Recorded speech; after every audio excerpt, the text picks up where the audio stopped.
Timnas Indonesia telah merampungkan pertandingan dengan Yordania dalam babak penyisihan grup A Piala Asia U23 2024 pada Minggu, 21 April 2024. Hasilnya Garuda Muda menang, anak asuh Shin Tae-yong tampil moncer dan mampu membuat keok The Chivalrous dengan skor 4-1. Pada awal laga Timnas, kalah oleh Qatar dengan skor 2-0 karena keputusan wasit yang kontroversi. Wasit yang memimpin laga saat Timnas versus Qatar begitu berat sebelah pada tuan rumah Qatar. Padahal saat itu Timnas Indonesia bisa mengimbangi kekekutan Qatar. Namun pada akhirnya Timnas Indonesia kalah. Dan untuk saat ini Timnas Indonesia berada pada runner-up grup A dan masuk untuk laga perempat final. Dan pada laga Timnas versus Australia, Timnas mampu memenangkan pertandingan dengan skor 2-1. Sehingga pada laga Indonesia versus Yordania, Timnas hanya butuh skor imbang mengingat poin dari Timnas Yordania 1 poin sedangkan Timnas Indonesia 3 poin. Dan pada laga Timnas Indonesia versus Yordania, asuhan anak didik Shin Tae-yong mampu memenangkan pertandingan. 4 gol sumbangan Marcelino Ferdinand, Witan Sulaiman, dan Komang Teguh berhasil membawa Indonesia melaju ke babak perempat final. Sejak babak pertama, Marcelino CS telah menunjukkan performa baik. Serangan demi serangan mampu dilancarkan hingga begitu merepotkan pemain Yordania. The Chivalrous yang gelagapan mau tak mau mulai sedikit kasar. Struik yang menembus pertahanan Yordania dilanggar oleh Amer Jamos di kotak penalti. Wasit pun menunjuk titik putih. Marcelino maju sebagai penendang.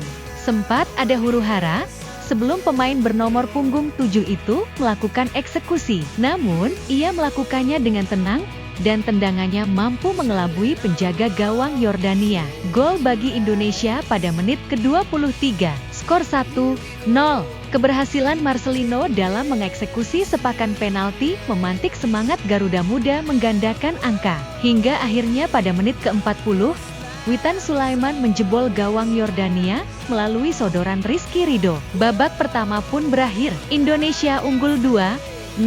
Beralih ke second half, ritme permainan mengalami sedikit perubahan. Yordania semakin menggebu-gebu mengejar ketertinggalan. Bola menjadi berat ke arah gawang yang dijaga Hernando Ari. Kendati demikian, skuad Garuda Muda tetap mampu menahan serangan tersebut. Usai digempur mati-matian oleh Yordania, pemain Indonesia membalikan arah bola. Melihat Marcelino yang melesat, kiper Yordania memberanikan diri untuk maju. Sayang, kalkulasinya kurang tepat. Marcelino, meskipun akhirnya bertabrakan dengan kiper Yordania, telah lebih dulu menendang bola ke gawang The Chivalrous. Untuk kedua kalinya, pria kelahiran 2004 itu menyumbangkan gol bagi Indonesia. Merah Putih unggul 3-0.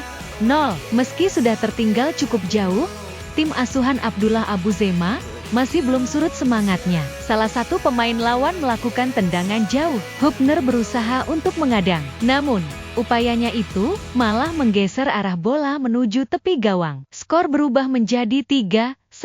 Sebuah gol bunuh diri yang manjur menumbuhkan semangat The Chivalrous. Tak terhitung tembakan dari pemain Yordania yang sangat berpotensi membahayakan Indonesia. Namun, serangan-serangan mampu ditangkis Hernando Ari, begitu pula Adi Satrio yang menggantikan Hernando mendekati penghujung laga. Lantaran gempuran Yordania belum surut, skuad Garuda pun masih enggan penat untuk memberikan tekanan. Hingga akhirnya, lemparan maut Pratama Arhan kembali memakan korban. Arhan melakukan lemparan ke dalam. Bola terbang jauh menuju gawang. Komang Teguh yang berposisi strategis menyundul tipis bola. Sama seperti ketika berlaga dengan Australia, sundulan tipis Komang membuahkan gol. Indonesia menambahkan angka menjadi 4-1. Asa The Chivalrous untuk meraih kemenangan belum tuntas. Sayangnya, banyak upaya mereka yang kurang tepat sasaran dan masih mampu dibendung pemain Indonesia. Wasit pun meniup peluit panjang, tanda permainan berakhir. Laga pamungkas di babak penyisihan grup A Piala Asia U23 2024 rampung dengan kemenangan Indonesia 4-1 atas Yordania. Tim Merah Putih keluar sebagai runner-up dan melaju ke babak gugur menemani Qatar yang berakhir 0-0 melawan Australia pada Minggu, 21/4. Nantinya, peringkat kedua grup A akan berhadapan dengan juara grup B. Dalam hal ini, Indonesia telah ditunggu oleh Jepang atau Korea Selatan. Untuk kepastiannya, Maka perlu melihat hasil matchday ketiga bagi Jepang dan Korea Selatan yang dijadwalkan berlangsung pada Senin, 22/4, pukul 8 malam WIB.